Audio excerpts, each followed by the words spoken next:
We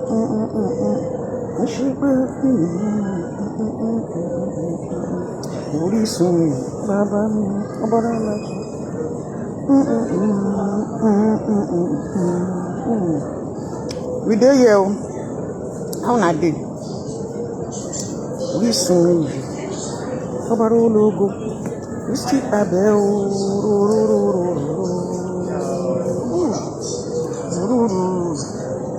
Obaro logo. We still a bell. I'm going to move with it. I'm going to do what I'm with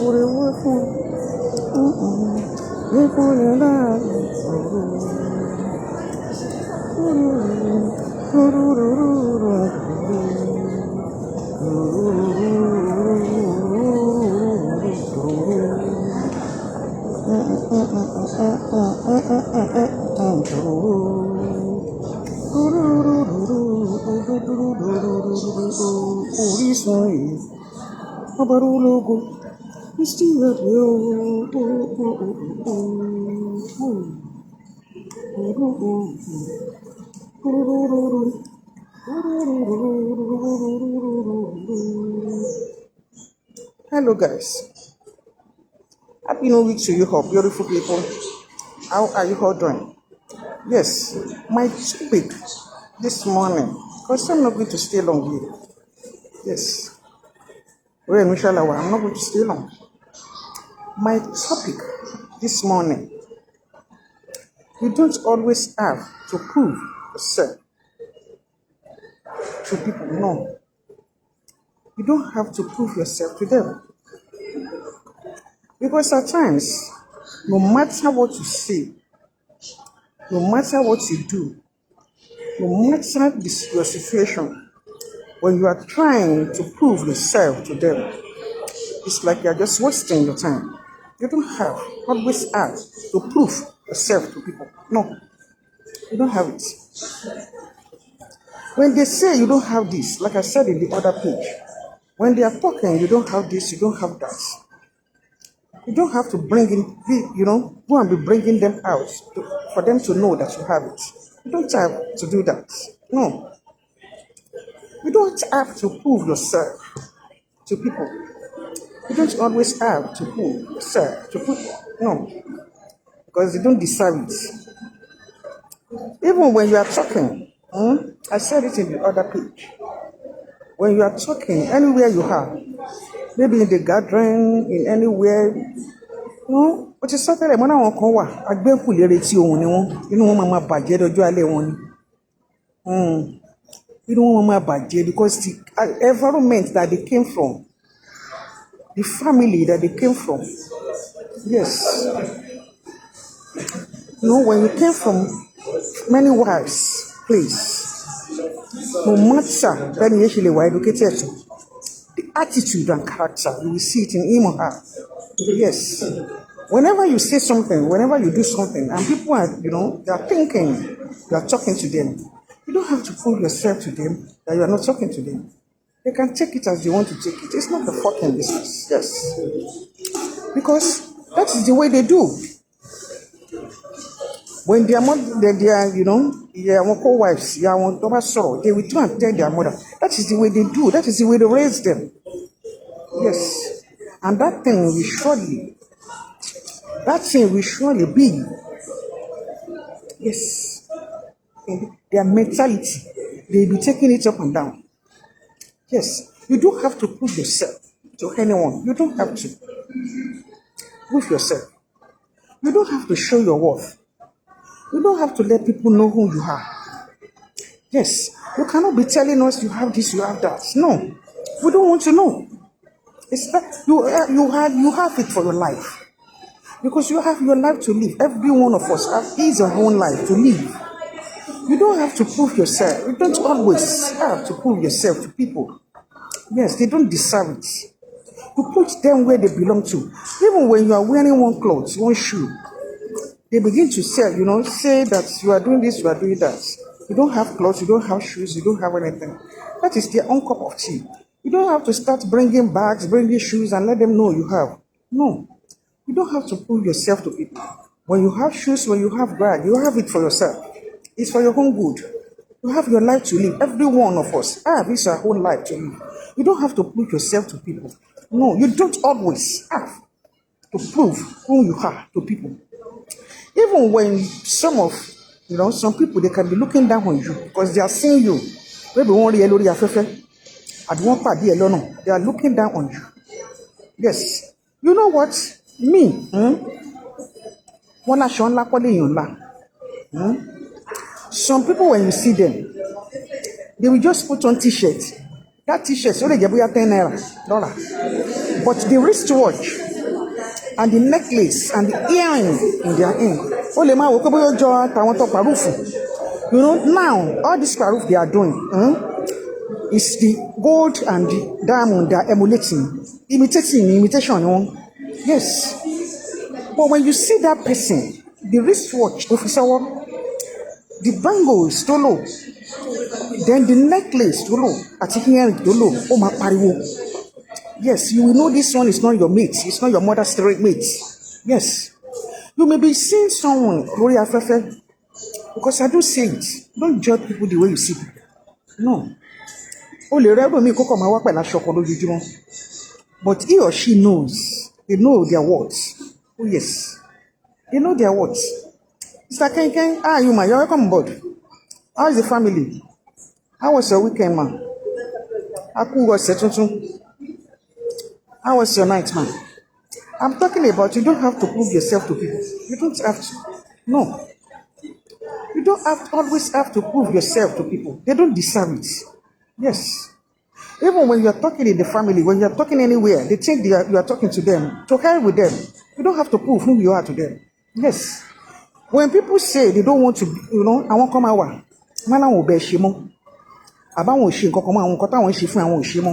Just ignore them, leave them alone. Be yourself. Know who you are. I won't come that they will just come to you. Yes. I'm a when you're like, one is a yobi akparo, or like you man say, yobi akparo. Ọba rẹ̀ yẹn tó ní àtọ́ ń ṣe àparò inú wọn máa dùn wọ́n tún máa bá kẹ́dùn wọ́n máa ṣe bẹ́ẹ̀ pé wọ́n nífẹ̀ẹ́ èèyàn bí àparò láyé fẹ́. But when you detect those people, you leave them alone. You don't have to prove yourself who you are. No. They can be looking down on you. That's their own fucking business. It's not yours. Don't prove yourself who you are. Anytime you meet them, let them see your wristwatch. Let them see what you put in your neck. If they want to look down on you, let them see. If Toba meets you on face to face, it's that time they will know. Maybe you are their mama rank or their papa rank. Yes. You don't always have to prove yourself. You know your worth. All these material things, don't poke it's not worth. No. Money lema wani money millions in American it's not our business. You don't have to tell us. It's your own fucking business. You have your life to live. It's yours. When in quantity meaning, they may be thinking, that is not showing you. I discovered something. If you are not bringing your own thing for them to see, they'll be looking down, they will think you don't have anything. But you don't have to prove yourself. You don't have to prove you don't have to say anything. Let them see what they want to see. They may be seeing you afar and be talking mess. You don't have to prove who you are. You don't have to prove you have your beauty. You don't have to prove the people that you have sat down with. Yes, you don't. It's your what? Your legacy. You don't have to prove it. And be able to create the legacy. It's not what? No. That is not material things. It's not your what. Be confident. Have the confidence. Be confident. Know who you are. Yes. Believe in yourself. Yes. Believe in yourself. Know who you are. Some people, Ori àná lọ́mọ. Ori àná. Nǹkan tó ń jẹ lọ́wọ́, tó máa ń jẹ lẹ́nu báyìí, òun lọ́mọ. Tó bá ti jẹ tán parí, bí àṣà bí ẹdìyẹ ni wọ́n tún lọ tẹnu bọ́bù mí. You don't have to prove yourself to them. Leave them alone. Yes. I've come to realize people are so funny and wicked.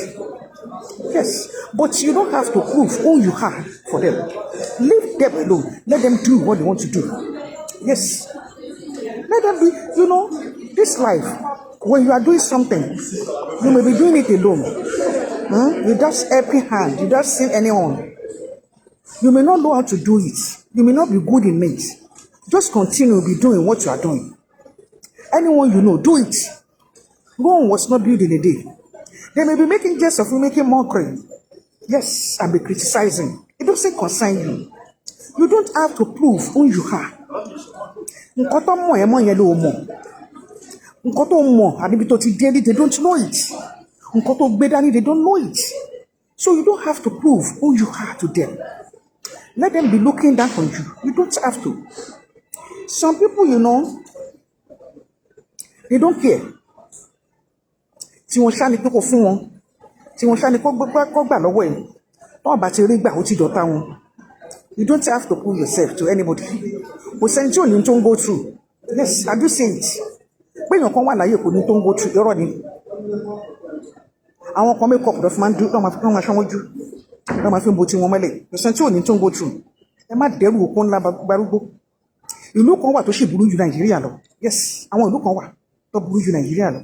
Tó yẹ pé tẹ bá gbọ́ ọ̀rọ̀ wọn èèyàn asá. Yes, kò sẹ́ni tí ò go through a problem. Abroad is not bed of roses. Abroad ò kì í ṣe bí tó ti ń tẹ owó mọ́lẹ̀ tó máa ṣòwò yàfùnyàfù fáwọn èèyàn. Ẹni tẹ bá tó ń ṣòwò yàfùnyàfù fún yín ẹ pàtì ṣe irú ẹni bẹ́ẹ̀ yẹn gan ó yẹ kẹ́ think twice. Àwọn aláwọ̀ ń bí àwọn ọmọ tó ṣẹlẹ̀. When you work hard, adding money, yes, tó mọ́ tó fagbára ṣe. You don't just flaunt money like that. No. But when you see people flaunting their money, yes, and you went and sat down there, when you sit down with them, you don't care. Just to eat is your problem. You don't know where they get that money from. You don't know the source of that money. Even when they are telling you it's not your business, just to give you, just to eat what you want to eat. But what you want to manage, you adding money. Oh, they battle for my flaunt anyhow. No. Ìwọ tó mọ ẹni tí ọmọ ní tó ń ṣe bàbá ìyá mi ló máa ń sọ fún wa kàtàgbé lọ́dọ̀ ó ní rántí ọmọ ẹni tí ìwọ ń ṣe. Yes, ọ̀rọ̀ yẹn ṣì ń wà lágbárí mi títí dọ̀la. Rántí ọmọ kò síbi tí má dé mo máa ń rántí ọmọ ẹni tẹ́mi ń ṣe èmi ò ń ṣe làwùlàwù. No, I keep quiet, I wash, I move. Yes, I wash before I do, I wash before I do. Look, yes, you don't do làwùlàwù. Àgbọ̀ òfìfo tó máa ń dún wà. Ẹlòmíì gbogbo tó ń flaunt gbèsè ní kura. Yes, ẹlòmíì dẹ̀ ní ló ń wọ́ kiri ṣùgbọ́n kò lè lọ láì jìyà ó máa jìyà rẹ̀ lórí kò sẹ́dá kan tó wà láyé tó pààyàn lẹ́kún. Bíbélì ní ẹ̀ tó bá fi ìdà náà láò fi pa. Yes, you don't have to prove your worth. You don't have to prove yourself. Believe in yourself. Know who you are. Yes, my topic is that you don't always have to, prove yourself to people. You don't. Don't even tell them anything again. I don't care. Don't tell them anything. Be yourself. Anything that you are doing, continue doing it. Àwọn kan wà tó ń wò ẹ́. You may not know. Yes. Àwọn kan wọ́n náà box ẹ wá báyìí. Yes, they really want to help you because they don't know. They see that you are, àwọn ẹlòmíràn máa ń wòyàn. Tó bá rí pé ẹni yìí kò mọ kíní, ó ń try. It's ó ń gbìyànjú. Wọ́n wọ́n ní box ẹ wọ́n máa ń bá ẹ àmúyẹ wọn tó máa ń bá mi. They come to me. Yes. Wọ́n wọ́n ní box ẹ wọ́n bá ẹ. Àríwé ilé ìrìn àfi ń dẹ́rù bọ́ lọ́rọ̀ ni. Ẹni bá ká ní tiẹ̀, Ọlọ́run á tẹ́rọ̀gì. Bẹ́ẹ̀ ni, tó bá ká ní tiẹ̀, tó lóò jẹ́ kó ẹni ẹ̀ sì sórí ẹni ẹ̀ mọ́. Ọlọ́run tó láyé àti ọ̀run tó lẹ̀mí ẹ̀ á tẹ́rọ̀gì fún ẹni yẹn. Yes. It's what you don't know. You don't human beings, they are funny. I talked about that thing maybe 2 weeks ago or last week, I can't remember. Human beings, they are so funny.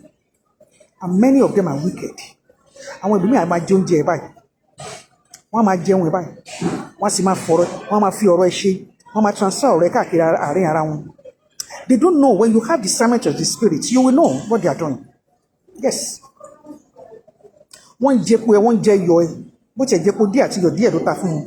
They will be using, maybe WhatsApp or something. They will be transferring voice notes among themselves, discussing about you.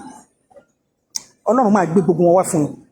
Yes, Oba need discernment of the spirit. You will see them, and you will know how to do, what to do. You don't have to prove. Always prove yourself to people. They don't deserve it. And I said it before. Anywhere to buy any family, any gathering, it became it over. You see what, I like being in the gathering of you, and I like to talk. I say what is in my mind. You may think I'm talking to you. I don't care. That's your business. I do me. See no about more to gain your giddy. To jump along. You will know. You will think twice. Some people, they want to, the way they are floating their things, the way they are doing this, the way they are bringing everything. They want you also to be bringing it. When you don't bring it, they will say you don't have anything. They look down on you. They will say you don't have. They look down on you. But they don't know you. That is what I said. You don't know my story. Me, my story, Sister Kongi. I don't know a story. Some people will take 10,000 to be looking for a story. They're just joking. They don't know a story. Excuse me. Oh, no, my story. She can write a story herself. They're just taking faith up and down. Yes. She can write a story herself. You don't know someone's story. You may be looking at Shona Kodey and I keep on seeing it. Hello, me, I want 1 million say. We sit to my feet here. Bo Kabako feet here. Bo Shokotoni feet here. We sit to my feet here. Oh, then 10 million. I see my front here. You don't have to do that. You don't. You don't have to prove yourself. You don't have to. Oh, to show you see? What did you just want to need to get material things. Come from sister, Friday came here, you man. Come here, is the family man. You come about. Come on, front here, Kakari. What did you come show off? I don't have time for that. I don't do show off. You may be looking down on yourself. That's your problem. It doesn't concern me. I know myself. Yes. And I believe in myself. With the selling way, I believe in myself. Yes. Number one, you must believe in yourself. When you don't believe in yourself, when you don't know your worth, people will be deciding for you. You'll be taking approval from people. Even when you talk, when you don't know yourself. But when you know yourself, when you believe in yourself, that what comes in your mind is what you are doing. You don't care. You don't care. Most sonjo e pe ọ̀rẹ́ mi tí mo ní máa kó make up my 12 so ya ko orí bed ama ma múra pa jáde designer ó máa tún gbé léyìí ẹ̀gbọ́n ẹ̀ ó ní last born ó láwọn ẹ̀gbọ́n dáadáa kò sí ìyá wọn dẹ̀ lówó designer things ló máa kó sórí bed. Would you believe tèmi tí mo lọ rárá ní store tó yẹra jẹ́ kiri pé mọ́ níwọ̀n bára mi òun ló máa tún lò because she's not contented. I said this here 2 weeks ago and she had it. When she's a Facebook person, but luckily she had it. She called me. She said, I said, yes, I'm talking about you. I first asked her, I said, how do you know you are the one I'm talking about? She said, I know now. She said, man, cooking this, you now. Yes, you want to now. You want it now because you're not contented. Yes. When you come to me, oh, what's up, ministry? You want to be a go with me. Obey, Lord, what's up? Only my Baba, Moniba, the Shimo, Shimo, Only me lumba, mama, come lumba. Anybody shame. Only me mama go make up with my shame boy. My team leg to get last bone. Only book description me do more. Yes, it's true. You want it now? Shame of Karoma. Yes. You don't have to show your worth to people. Some people they think they don't have anything to get from you. Yes. They think they think what's the dollar. They don't, they cannot get anything from you. There's nothing you can do for them. They think like that and they behave irrationally. You leave them alone. You don't have to prove who you are to them. Because I discovered by proving yourself, you are wasting time. Yes, when you are proving yourself to people, you are wasting time. When you don't have much, if someone comes to you, you can give that person. To bad anyway, some phone. Into my one, transfer WhatsApp and no voice. It doesn't concern me. He will ask, he's going to ask that person. You ìwọ tó fẹ́ lọ so fẹ́ ṣe nǹkan fún yàn ó yẹ kó fi rẹ̀ wò pé ní ìjó ti jẹ́ nù nǹkan àbó ti jẹ́ nù nǹkan tó tó máa sọ̀rọ̀ ìkiri. Yes, may the Lord help us. You don't have to prove your worth. You don't have to prove yourself. If you know, it's confidence. Yes, it comes within. Ó bá dín tó bá mọ̀ ṣe ni kò ṣe ó bá sọ wọ́n máa criticize náà ni wọ́n sì judge ó concern ẹ̀ it doesn't ó concern ẹ̀ ṣe tó bá mọ̀ ṣe ó fún wọn sílẹ̀. You don't have to prove who you are. A lè mọ nǹkan tán bẹ́ẹ̀ ni a lè mọ nǹkan tán gbogbo àwọn tó sọ fún àwọn nǹkan ṣẹ́rẹ́ tó kọ yín ẹnìkan ló kọ́ òun náà ẹni tó kọ́ yẹn náà ẹnìkan ló kọ́. That is how life is. When you have brain, sorry about that Jerry, when you have brain, when your odular oblongata is working, you are not dumb, you will know that. That's knowledge kò pín síbì kan tó bá dẹ̀ ní knowledge tó rí mọ́lẹ̀ tó ń fi pamọ́ náà wàá kọ́ bá máa kú mọ́ ẹ lára ń bẹ̀ náà ni bá máa kú mọ́ ẹ lára. That is how life is. You don't have to always prove yourself to people. Sister Adeleke Folashade, how are you, man? Welcome on board. You don't have to prove yourself to people. But you sit down, but you realize that people are so wicked. Oh, le taille long. No, you cannot.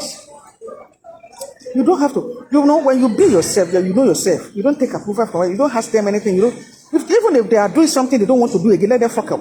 Yes, let them go. Ilé ayé sójà go sójà máa kọ́ ọmọ ni. Tí sójà bá wà bí kan tó bá tó ìgbà tó máa wá kó èmi àsìkò mọ̀. Bí ilé ayé ṣe rí nìyẹn. Yes, bí ilé ayé ṣe rí nìyẹn. Àwọn kan wà gbogbo àwọn tá a rí mo ṣe kíní yẹn ní inú orí ìlú bóyá 2 weeks ago àbí last year, I can't remember. Kò sẹ́ni tó wà láyé tó dá dìde. Gbogbo ọkọ ya tá ń pariwo gbogbo wọn kiri wọn dá dìde. Kò sẹ́ni tó dá dìde. Bóun náà lè ṣe dìde tó dé èèyàn yẹn àwọn ọmọ yẹn tó ti dìde ní látàbẹ́ ìyẹn ọkọ ya tá ń pariwo. Àwọn èèyàn Dangote gbogbo wọn àwọn kan ti tún dìde lábẹ́ bí ilé ayé ṣe rí ni we support each other. But some people they don't want to support you. Tó bá ràn lọ́wọ́ díẹ̀ they begin to be doing rationally. You leave them alone. You don't have to talk to them. You don't have to. You put them aside. This is me. You put them aside. Put them where they belong to. You go àwọn yẹn ló máa mọ̀ wọ́n ti transfer voice note láàrin ara wọn. They be talking about you. Leave them with God for God to judge them. Yes. Òun lọ́ba tí ń dájú àfihàn pẹ̀rùn. Leave them for God. Let God handle them. Yes. Because God see. Ọlọ́run lọ onírun ló de ànìmọ̀ràn kan. Kí lẹ́jọ́ kọjá rí Sister Kẹ́hìndé? My thanks for the message you share. Seem to give. Amen, Sister Kẹ́hìndé. And you too, ma. What am I saying? Ọlọ́run ló nírúnú àwọn wojú ni. Yes. Àwọn wojú ṣùgbọ́n náà wọ́n rí ọkàn. Don't prove yourself to anybody. Even bí family bá wá bá ẹ, wọ́n á fẹ́ ní kò ṣe nǹkan. Ètò bá lágbára ni kò ṣe. Don't prove yourself to anybody. Don't prove who you are. Don't prove your worth. Ìwọ ló mọ́ra ẹ now. You know yourself. When you see àwọn kan tó ń lé tó kàn ṣe bẹ́ẹ̀ pé àwọn tí you leave them alone. No, kì í ṣe Ọlọ́run. No, you are not God. God is there. He will surely help us. And he will meet us at the point of our need. Olú sọ bẹ́ẹ̀. Kò sẹ́ni tó dá dìde lóde ayé ìṣẹ́ bó ṣe kíní yẹ bóyá last week ni. We need to support each other. No one ló jẹ́yàn alone. No. Kò sí. Ó jẹ́ àwọn jẹ́yàn fúnra wọn irọ́ ni. Ó lè jẹ́ bí tó ti ń struggle owó ẹ̀ fúnra rẹ̀. But láti ṣọmọ láti rí business tó fẹ́ ṣe láti fi mọ̀ ọ̀nà business yìí ni kò tọ̀ ẹnìkan ló máa mú tọ̀. Ó lè máa ta nǹkan fúnra rẹ̀ kó máa ṣe kíní kó máa ṣe kó dẹ̀ máa rówó oúnjẹ. But business tó fi dèèyàn lénìí àbí nǹkan tó fi dèèyàn lénìí ẹnìkan ló mú mọ́ ọ̀nà yẹn. We support each other ní ayé yìí. Àwọn kan wà sí tó bá ti ń support yìí. Tó bá yá wọn tún máa ṣe jàti máa ṣe jálajàla. You leave them alone. Yes, you don't care. You leave them alone. God will surely. The people that believe in you, the people that see that ibi tí capacity ẹ dé your strength ibi tó dé ló ṣe àwọn kan wò ẹ́. Yes. Bẹ́ẹ̀ kẹ́lẹ́ àwọn kan máa ní English no be matter àdìbò àwọn ará ṣe English na water àdìbò náà máa ń sọ. Ìyá wọn when you see their mother or their father inú egbúre kan mo ti sọ́n bírí ibẹ̀ lọ wà. Bàbá àti ìyá wọn ò lè ìtí àbẹ́ẹ̀dẹ́ ti wọnú sàárè inú kò sọ òyìnbó kan kó tó kú. Bẹ́ẹ̀ni ìtí ìyá ẹ̀dẹ́ ṣì wà láyé kò sọ òyìnbó kan kó tó kú. When they say English na your mate kìíní kan don't answer them. You don't have to prove yourself. Most of them that say they are graduates, you cannot see. They don't portray. Yes, you cannot see in them. You leave them alone. Sister Akimbode, mi ṣe orúkọ yẹn. Akimbode Joseph, okay, ó dà ń pọ́kùnrin ni wọ́n. Mr. Akimbode Joseph, how are you, sir? Welcome on board. What am I saying? You don't have to prove yourself. Kò sí ẹni tó dá dìde láyé. Tó bá rò pé àwọn ti tó tán, àwọn ti lélẹ̀, àwọn ti ní tọ̀hún. Don't look down, you don't bother. Nǹkan tó ní ìyẹn nìkan náà ló ràn wọ́n lọ́wọ́ débẹ̀. Àwọn kọ́ ló dá débẹ̀. Tó bá láwọn ràn ẹ́ lọ́wọ́, you don't have to prove yourself. Tó bá béèrè nǹkan lọ́wọ́ ẹ̀ tó bá fún wọn, you don't have to prove yourself. The stage you had, the condition you go through, don't prove yourself to them. You know, our God is a wonderful God. When you do something, tó bá ṣe nǹkan out of pé kíní ó níyàn lára, I don't know how to use that English now. Pé kíní ó níyàn lára, or go out of your way láti ṣe. God sees you. He knows how to repay you. Yes. God sees your heart. He knows how to repay you back. Ṣẹ́rí, nǹkan téèyàn bá ṣe pẹ̀lú go out of your way tó bá ṣe, Ọlọ́run rí, ó mọ bó ṣe máa sọ ẹ̀sùn yẹn fún ẹ. Yes. You know, I said something here. Bóyá 1 year, I'm only 1 year. Bóyá last week, last month, I'm sorry about that. Last month, tí mo sọ, àbí 2 months ago, I can't remember. Mr. Wilfred, how are you, man? You're welcome aboard. Tí mo sọ kíní yẹn, mo ní ẹnìkan, ó fẹ́ ṣe nǹkan fún mi, pé mo ti bẹ́ẹ̀. I said it here. Fúnra rẹ̀, àbúrò mi gan mo láti sọ fún mi ní ẹ má bẹ̀ mọ́, ẹ fi sílẹ̀. Yes. Because I've tried my best. There's nothing I can do more than that. I feel it. Boba Khan is here, no 130. But it was the one that called me by himself. Olóhùn ò mọ ẹni tí mo ti ṣoore fún. Olóhùn ò mọ bóyá bàbá mi ló ti ṣoore àbí ìyá mi ló ti ṣoore. Olóhùn ò ní, òun ò lè sùn. Ó ní conscience ń worry òun pé kò ń ṣe kíní yẹn fún un. Because I left him alone. You know, one thing in me, when you think you are doing me good, I will try as much as possible to do my best. Wait, if I could, ìyá mi á ní má jẹ́ kó fi síbì kan. Yes, má jẹ́ kó fi síbì kan. Lẹ́nu kan máa bóyá ó ń gbé ráìsì fún ẹ, wọ́n náà máa gbé gàrí díẹ̀ fún. Ìyá mi á ní má jẹ́ kó fi síbì kan. Má kàwọ́ gbénú. No, wọ́n náà try kó ṣe nǹkan kan díẹ̀. Yes. When you are trying to do things on your own, and out of that way, you are trying to do something. And people don't even recognize, they don't even want to know. They feel maybe only owó tó fi ń nù díndín ni àbò ní nǹkan tó fi ń nù dín káàkiri kó máa gbélé wọn lọ́wọ́. When God sees your heart, yes, Bíbélì ní tí wọ́n bá ní ìdáláre ní ọkàn ẹ̀, ilé ológo ni wọ́n lọ. Yes, ọ̀rọ̀ Ọlọ́run lèmi tẹ̀lé. A lè máa ń lọ ṣọ́ọ̀ṣì kí a máa gbé mo ń lọ ṣe bá ṣe mo wà kó má ní ìwà yẹn. You cannot tell me that. Mo lè lọ mú wa ṣọ́ọ̀ṣì má bínú irọ́ ló pa. Your character is terrible. Yes. O lè máa lóun borí òun kírun ṣí fúrọ̀ sókè ní wákàtí 15 lójúmọ́, and your character is terrible. You cannot tell me that. Bíbélì ó wà ní Quran, ó ní tó bá ní ìdáláre lọ́kùnrin, ilé ológo ni wọ́n lọ. Yes. Tó bá ní ìdáláre lọ́kùnrin. Mo jókòó jẹ́jẹ́ mi ni bàbá yẹn pè mí, ó lè mọ̀ tí mo ti ṣe oore fún. Because I left him alone. Tó bá wọn pé ó ṣe bye. Máa lọ tiẹ̀. Ọlọ́run wà lórí ìtẹ́. Ìwọ ni kọ́kọ́ ló ní. Mo mọ̀ pẹ̀lú mi ni Ọlọ́run tí mú ẹni yẹn ni. It's going to introduce that person to me. Yes. When you have that heart, when you have that mind, when you have that faith, things will be going to be working for you. People are so terrible. Wọ́n jókòó síbi kan àwọn máa retí ìgbà tó máa pè wọ́n. Tó máa ní problem. Yes. They don't know they are not God. As you are doing anything you are doing, you're doing it good. You're doing it willingly. Tó bá ń ṣe àwọn kan wò ẹ́, ó mọ̀ pé àwọn kan wò ẹ́. They are looking at you. Yes. You don't always have to prove yourself to people who you are. They can be showing their nonsense. It doesn't concern you. Only kò kàn yàn. Material things ni. Ohun ayé abáyé lọ sẹ́. Life is unpredictable. Àwọn tí fi ohun ayé ṣe, wọ́n ti fi ayé ṣe ìgbẹ́kẹ̀lé wọn ni. Ègbé ni ẹni tó fi ẹlẹ́ran ara àtòhun ayé ṣe ìgbẹ́kẹ̀lé rẹ̀. You don't have to prove your worth. Wọ́n ní ayé sì ń tán pè ní wọ́ọ̀tì ní ká ní mọ́tò 10, ká kọ́lé 10 sí Amẹ́ríkà, ká kọ́ 15 sí Dubai, ká kọ́ mẹ́pẹ́. That is their worth. It's not your worth. No. It's not your worth.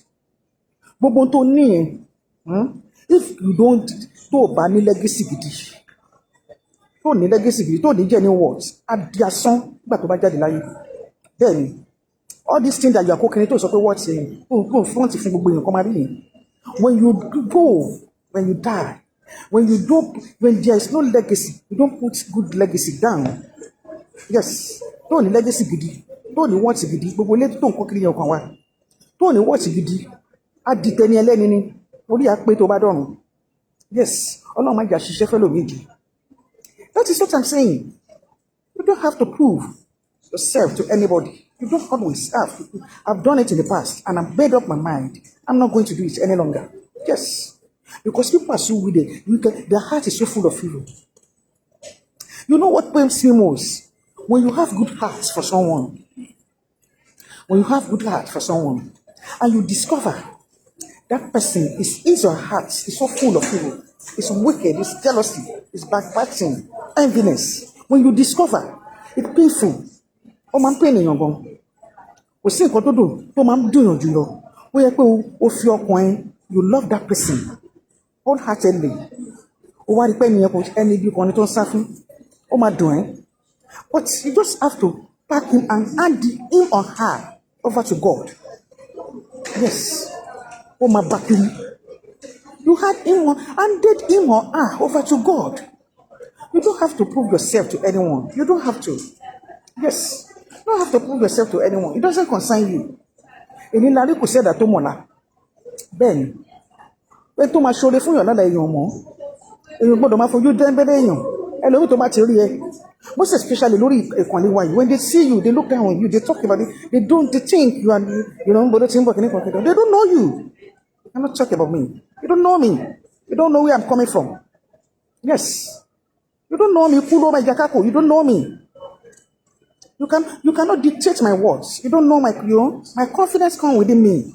I have confidence. You don't know, and I believe in myself. That is what I have. Believe and have faith in God. That there's nothing I cannot do. You don't have to prove. Always have to prove yourself. People are so wicked. No matter what you say, no matter what you do, no matter you do a call for one to my general magic. You don't have to. Mr. Bobo, how are you, man? You are welcome on board. How's the family, man? You don't have to prove yourself to people. People are so wicked. Yes. They are so wicked. One might transfer voice note. Yes. You don't have to. Please. You don't have to prove yourself to people. Leave them alone. When you are even talking in the family, in the district, they say, you say it. Yes. I said it. You don't have to prove yourself. You don't have to prove your what? Your personal belongings. You don't have to prove. Life is unpredictable. Yes. If you are ìjẹra ẹni lẹ́sẹ̀ lára ìbínú má tó mi má ga jù mí lọ má jealousy má gbára má ṣe kí ni òun mi náà ń bá wí bẹ̀ yẹn ká máa jà ká máa ṣe oríṣiríṣi iṣẹ́ ká ranra wa lọ́wọ́. Yes, bó bá dé country kan àfi tí Ọlọ́run bá fi àánú ẹ̀ sí ojú Yorùbá tó bá wà ń bẹ̀, they don't want to help you. When they even see ibi tó ti ń ṣiṣẹ́ wọ́n ní mú ẹ débẹ̀, they don't want to. Nílùú ọba tó bá débẹ̀ tó bá jẹ́ Yorùbá ló kọ́kọ́ pàdé àfi tọ́lọ́run bá fi àánú ẹ̀ sí ojú wọn. Mo sọ fún yín bẹ́ẹ̀ àwọn ọkùnrin 5 wọn kọ́ pàdé níbí báyìí nígbà tí mo débi a lè ṣe wàdọ́lá àtàwọn ìyàwó wọn. Wọ́n máa ń sọ̀nà a lè sọ̀rọ̀ fún 1 hour lórí fún WhatsApp, a lè sọ̀rọ̀ fún 2 hours àtàwọn ìyàwó wọn. Yes, àwọn ọkùnrin ni mo pàdé ìgbà tí mo débi. When you meet kò sí ibi tó wọ́n fi nǹkan hàn mí gidi. Máa gbàdúrà kọ́ náà kó fa àánú ẹ̀ hàn kọ́ náà fi àánú ẹ̀ sí ojú àwọn Yorùbá tó bá lu ọba. Because of it, they don't want to. Tó bá jẹ́ bí iṣẹ́ tó kọ́kọ́ ṣe bóyá kọ́ṣọ́ máa ru gàrí lóko ni nínú nílùú ọba tó wà ibẹ̀ lọ máa kọ́kọ́ mú ẹ lọ. Èyí táwọn dẹ̀ ṣe yẹn tó bá ń wáyàn wọn ní mú ẹ lọ sí afẹ́kọ̀ọ́ kọ́kọ́ lọ sọ́fà náà. Go and suffer. Where they suffer. People are so wicked. Tó bá rí ẹtẹjọ́ ṣe nǹkan tí ẹ bá ti ń ju tiwọn lọ ìbínú dé. Ìlara dé. They will keep mood. Ọlọ́run á ṣàánú fún wa. You don't have to prove yourself to people. You don't have to. I've discovered. Ibi tí mo jẹ́ ló ń jágbà. Yes. You don't have to prove that. No, ìráyè yẹn. You have to prove yourself to people. Most especially, and to bá mọ̀ pé eléyìí obìnrin ọmọ, àbí eléyìí ojú ìyá tóbi lọ jù lọ, àbí eléyìí ojú bàbá tóbi lọ jù lọ, òṣègbè bàbá àti ìyá ẹ̀. You don't have to prove yourself to them. No, leave them alone. Ó ká ní tiẹ̀ ni, Elédùmarè after tiẹ̀, after all this fine. Yes. We are in a wicked world. People are so wicked. Wọ́n wicked gan ni. When they, you know, some may even be saying, "Kó nǹkan tiẹ̀ jáde, ó kìíní kan jáde." What sort of nonsense is that? What sort of nonsense is that? Kí ló ní tẹ́nìkan ò ní rí sí? Kí ló ní tẹ́nìkan ò rí? Ìyá mi á níbi tí ṣe pín sí ní tẹ́lómi ti bẹ̀rẹ̀. Bẹ́ẹ̀ ni, bóyá nǹkan kan ló mọ̀ tó wà lọ́pọlọ ẹ̀, ibi tọ́pọlọ ẹ̀ dé tó mọdé, ibẹ̀ ló ń tẹ́lómi ti bẹ̀rẹ̀. Bóyá ohun material things tó ń kó kiri yìí lóní, àwọn designer tó fi ń nùdí kiri yìí lóní, ibi tẹ́lì tí ẹ pín sí ní tẹ́lómi ti bẹ̀rẹ̀. Yes, mílí ayé ṣe rí nìyẹn. You don't have to prove yourself. You don't always have to prove yourself to people. Even when you are going through a lot, yes, when you are going through a lot, you don't have to tell anybody. You don't have to prove yourself. You don't have to. Ẹ má bínú kọ̀ọ̀kan wọlé ní ìwọ̀n bóyá ó ń dún mọ́ ẹ má bínú jàre. You don't have to, your odd time yẹn máa ń pèsè. You don't have to prove yourself to people. Be yourself and let God judge them. Yes. Believe in yourself. Ọba máa look down on you. Mo ti sọ lẹ́ẹ̀kan. Sísà ní ìmọ̀ tí àyù mà yára kọ́ mọ̀ bọ̀ mọ̀. Mo ti sọ lẹ́ẹ̀kan. Tọ́ba kọ́kọ́ rí ẹ tó kọ́ bóyá kọ́kọ́ they will be looking down on you. They will be ẹ̀ńtẹ́gbẹ̀lẹ́ lè ti wá kíní kan tẹ̀lé kan. You don't do that to people. You don't judge people. You don't criticize. You don't know who he or she. You don't know them. You don't criticize people. Ẹni ò tí mi rírí nígbà tí mi ń dàgbà mi ò bá dàgbà. Kí máa wòyàn kí máa look down on people. I don't do it. I don't like doing it. Ìyá mi ò tẹ gbọdọ̀ ní kó máa look down on people. Bí ẹ̀dá débẹ̀. Ìyá mi ẹni tó bá ṣoore fún ẹ lẹ́nu ó lè ṣe lọ́la. Mọ bí tó rẹ wà. I look down on people.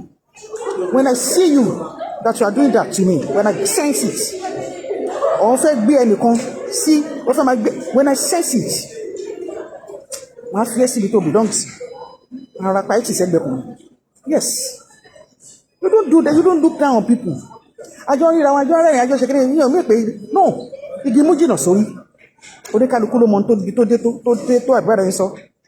May the Lord help us. You don't always have to prove yourself to people. Yes. Bẹ́ẹ̀ bí gan bèrè nǹkan lọ́wọ́ yìí. Ìtò bá lágbára ló máa fún. Ìyá kan mo ti sọ̀rọ̀ ẹ̀ bí rí. Ìyá yẹn, òun àti ìyá mi ní ẹgbẹ́, ọjọ́ ṣe kékeré yìí. Ìyá yẹn ń bẹ lọ́hùn ni. Orúkọ mi ló máa fi ń pè ìyá yẹn. Mo ti sọ bí báyìí. Orúkọ mi. Èmi ṣe máa rò pé bí ọmọ yẹn ni. Tọ́ra àgbàgbà mọ́ ni. Èmi máa rò pé bí ọmọ olórúkọ mi yẹn ni. Ohun tí tó wá sọ fún mi, orúkọ mi ló fi ń pè ìyá yẹn. Ìyá yẹn tí ò bá rí mi, kò lè sùn kò ní. I don't know why. Tí n bá délé ẹ̀ báyìí tó bá ń sùn tó bá ti gbọ́ voice mi lẹ́nu gate ó máa fọ òdìdí ni. Orúkọ mi ló fi ń pè. Tọ́lá ọlọ́la. Ìyá lágbájá èmi ò tètè mọ̀. Má rò pé bóyá yẹn. Bó tí ìyá yẹn bá béèrè nǹkan lọ́wọ́ mi, kí n má sọ pé mi ò. Màá ní mi. Á lókè níjọ́ tó bá ti ní. Bọ̀ ìyá mi ìbẹ́yẹn tó bá béèrè nǹkan lọ́wọ́ ẹ̀ tó bá lóyún ló dọ̀tá ẹ̀ nìyẹn. Ó ti dọ̀tá ẹ̀. Á níjọ́ tó bá ti ní ni fún un. Níjọ́ tí bá dẹ̀ ti ní ti bá fún un. Á ní ṣe tó bá tí ò bá ti kú dání o. Lọ́tọ̀rí Ọlọ́run mi ní ìfẹ́ ní ẹ lára o. Àwọn ìyá kan nìyẹn. Ìyá mi á ní tó bá fún mi pé nǹkan ẹ̀mí lọ́wọ́ máa sọ. Á ní tó bá jẹ́ ìyá ẹ̀ ní á fún ìyá ẹ̀. Ẹ ò rí àwọn aláwọ̀ wọn dàgbà o. You don't have to prove to that, those people that say, ní kíní kan kí n kọ́. You don't have to tell them like that. Leave them alone. You don't have to prove yourself to them. No. Àwọn kan mọ̀ pé tó bá sọ pé yẹn ni. Tó bá sọ pé bíbí yẹn ni. But àwọn kan mọ̀ ẹ̀ bájọ́ máa rí nǹkan ní funfun báyìí. Wọ́n máa tún máa pè fún ẹni dúdú ni. Ó máa sọ fún wọn pé funfun máa ní dúdú ni. Irú àwọn èèyàn bẹ́ẹ̀ wá sá fún wọn. You run away from them. You don't always have to prove yourself. And mo fẹ́ ká mọ kíní kan lé ayé a wà láti ran ara wa lọ́wọ́ ni. Mo ṣe kíní yẹn ní ìjẹta ní last week. We are in this life to help each other. Kò sẹ́ni tó dìde láyé yìí tí ò yẹ pé ìrànlọ́ lọ́wọ́. Kò sẹ́ni tó dìde. Ẹnìkan dìde olówó ni kíní kan rọ́ ni. Tó bá ń struggle tó rówó fúnra rẹ̀ tó rówó tó fẹ́ bẹ̀rẹ̀ business ẹnìkan ló máa tọ̀ dé business ni kó tó bẹ̀rẹ̀. Pé kó máa kọ̀ọ̀kan déédéé ó máa lọ sí ìgbẹ́ náà. Gbogbo èèyàn láyé yìí kò sẹ́ni tó dìde láti ṣe program to support you. Yes. But àwọn kan wà they don't want to support you. Ìyá mi ló mọ̀ tó ikọ́ wa sẹ́ ó lè máa fún mi ní gàrí iṣẹ́ ní máa mú gàrí yẹn kí mi má rí nǹkan fún ẹ. Ìyá mi á ní ìwọ náà náwó fún lọ fún lélẹ́yìí ó kọ̀ lè má gbà lọ́wọ́ ẹ̀ you can give it to him lọ fún. Ó yẹ kí èèyàn mọ̀ kiri bọ́tí àwọn kan wà ìyá mi á ní má kọ́wọ́ gbénú lọ fún wọn nǹkan tí wọn náà ní lọ fún wọn bójú ọpọlọ ló ní lọ fún wọn lọ́pọlọ ń bẹ̀ o kò lè jókòó síbi kọ́ máa fún ẹ kó máa gbà go and deal and lọ fún wọn ní ọpọlọ ẹ yes ọpọlọ ẹ tó wà ń bẹ̀ go and dish it out to them there don't just sit down here go there ó máa lé ẹ lọ́bẹ̀ ni tó bá jẹ́ àwọn ọmọ wọn ló fẹ́ lọ bá ṣeré àbáwọn ọmọ ló fẹ́ kọ́ ní nǹkan go there and dish your brain don't just sit down here get out nǹkan tó máa sọ fún ẹ nìyẹn but they don't help us until I come your way again jare I don't see my meeting with you jare mo ti kí sister Limot how are you my sister Limot ó dà pé mo ti kí yín lẹ́ẹ̀kan how is the family mo sister Bùnmi mo ti kí wọn sister Bùnbùn sister Fadékẹ́mi mo ti kí wọn lẹ́ẹ̀kan okay mo ti mi ìráwọn ìmí mọ̀ ó ti sá lọ sókè mi rí mọ́ until I come your way again jare èèyàn mi you all have a lovely and wonderful sister Bùnmi mo ti kí yín lẹ́ẹ̀kan àbí mi kí yín ni sister Bùnmi mo ti kí yín lẹ́ẹ̀kan àbí mi kí yín ni ẹ má bínú mi mà ti kí yín àbí mi wọn ni iṣẹ́ ìrántí mo jàre ó dà pé mo kí yín lẹ́ẹ̀kan sister Bùnbùn àbí mi kí yín ni ẹ má bínú torí kí yín àgbé ń gbà mí mi kí yín rí tí wọ́n ti yẹ kọ́ mi àwọn àbí o bá pẹ́ ṣe díẹ̀ sí mama gbẹ́rù mama lọ́ntẹ̀ mi àwọn àbí o yóò tiẹ̀ ju tọrọ ayọ̀ ẹlẹ̀ àníjọ́ tí bá máa dẹ́rìn ṣọ́ta wọn ṣe yí ìpààyàn ẹ máa rẹ́rìn ẹ̀rẹ́rìn àmì tákìtì èèyàn tó mú mi débi yìí mọ́dé láyé nìṣẹ́ mo sọ ń bí ilẹ̀ èmi ò mú kájọ máa sọ èdè báyìí ká dẹ̀ máa bínú ara wa ká má fẹ́ràn ara wa lọ́wọ́ ìgbà míì ẹlòmíà pray bàdá mi kan ni a ní ti bá délùú ọba mi pray kí pàdé Yorùbá ń bẹ̀ a ní mi pray kí pàdé Yorùbá wọn fẹ́ ẹ̀pọ̀ ẹ̀sẹ̀ lọ́ máa jìyà lọ́ máa gbogbo àsọfà nǹkan tó máa ṣe nìyẹn wọn fẹ́ ẹ̀pọ̀ ẹ̀ ẹni téèyàn mọ̀ rí ló mú mi débi please ẹni tí mi mọ̀ rí ó lè jẹ́ pẹ́ẹ́nì lóòótọ́ but èèyàn fi rí mú gàrí náà yes by sitting there at home alone yes may the Lord help us until I come your way again jare àwọn Yorùbá wa ìwọ̀n burú gan ni sẹ́ tó bá help ẹ lè tọ́ ipò tí ń gòkè àgbà wọn ò ní fẹ́ help ẹ mọ́ wọ́n fẹ́ kó já wálẹ̀ níṣẹ́ kó dàbí tiwọn kó já wálẹ̀ ìkàlẹ̀ yan o may the Lord help us Ọlọ́run ò ní jẹ́ ká pàdé wọn ìtọ́ bàdẹ̀ ti wà lára wa nínú wọn náà wọ́n já wọn dànù ajá wọn bí ìgbà táàkì sàjá dànù á tì wọ́n sínú gọ́tà wọ́n ní kó rí fún ẹ gẹ́gẹ́ bí èrò ọkùnrin most especially when you have good heart for them you won't know that their heart is so full of evil and they don't want good thing for you yes when you sense and you see them you leave them alone may the Lord help us until I come your way again but always know you don't have to prove yourself to people ẹ má prove ara yín fẹ́ nìkan mi ò ní jẹ́ mi ò ní kò sí nǹkan tí mo lè ṣe sí tí n bá ní màá fún ẹ mi ò ní nǹkan tí mo nílé lè gbà ibi báyìí ni mo ní ibi báyìí ló wà kíní kan no you don't have to to my kíní kankan no you don't have to ẹni tó bá ń flaunt kó máa flaunt òkan àwa níbí you have your life to live I have my life to live ẹlòmíì gbogbo bó ṣe flaunt ẹ̀ tó bá kó sára ni á dàbí you even ìyá mi á ní òyìnbó ṣaṣọ ni kò ṣe fitting yes ẹlòmíì kò sí ìjọ yẹn dákẹ́ kó wọ kaba kó fìtì ẹ kó dúró déédéé kó wọ ṣòkòtò kó dúró sáún orú láti ìbá kó dúró sáún bó tiẹ̀ mọ̀ró bí tèmi báyìí máa so yes òyìnbó ṣaṣọ ni kò ṣe fitting ẹlòmíì tó bá sọ̀rọ̀ báyìí tó bá rí wọn tó bá ń ṣe bí mo ti ìyá àjẹbọ èmi àti ẹ̀ ti ríra rí náà tó bá rẹ́dò mi àwọn tó bá ti dá lóhùn gbà mí tó bá rí wọn sójú wàá blame ara rẹ kí ló dá wọn lóhùn fún sí ìyá àjẹbọ àti ríra wa rí ní pẹ̀lú ẹ̀ àti ríra nígbà tá a dẹ̀ máa ríra báyìí plan ni padà yẹn pé ẹ lọ́wọ́ fọ́tò yẹn náà kò sí makeup lójú mi náà I didn't even put anything because I rushed to that place alájà wa gbé wa ní àtàwọn ọmọ wọ́n fi wá ṣe kọ́kọ́ dẹ̀ wo fíìmù lókè ìjọ yìí we rush to that place we didn't plan it yes ẹ lọ́wọ́ fọ́tò mi ẹlòmíì tó bá rí wọn sẹ́ àwọn tó ń gbé àbáwọn tó ń gbéraga if you see them in person wàá regret pé kí ló dá wọn lóhùn fún tó ń flaunt gbogbo ẹ̀ when you see them kòrókòrò yes when you see them kòrókòrò I'm so happy that I saw that lady that day ó lóun fẹ́ wá bá mi ni she came to meet me in that place ó wá bá mi níbi tí mo wà ní ó fún àwọn ọmọ ìsìnkú tó lọ yìí ó fún wọn ti àwọn tó wà jọba ó wá bá mi níbẹ̀ I waited for her I supposed to go upstairs pẹ̀lú àwọn alájà àtàwọn ọmọ lọ́wọ́ film I was waiting downstairs for her to come and see me I see each other Carry that one so you know that no, I want to see you. Who are you? Yes. Oh, when they do say go my front, my front is the designer, they could call me. This person concern you. You don't have to prove yourself. Come and show what you don't say Bobo material things, it's not my business. It doesn't concern me. Yes. Until I come your way again, Ghanaian, you all have a lovely and wonderful day. Enjoy the rest of your week. It's me, your sugar pie, your sugar susie. See you soon. Love you all. Bye for now. Ashwambi. Bye for now. Ciao. Love you all. Ciao.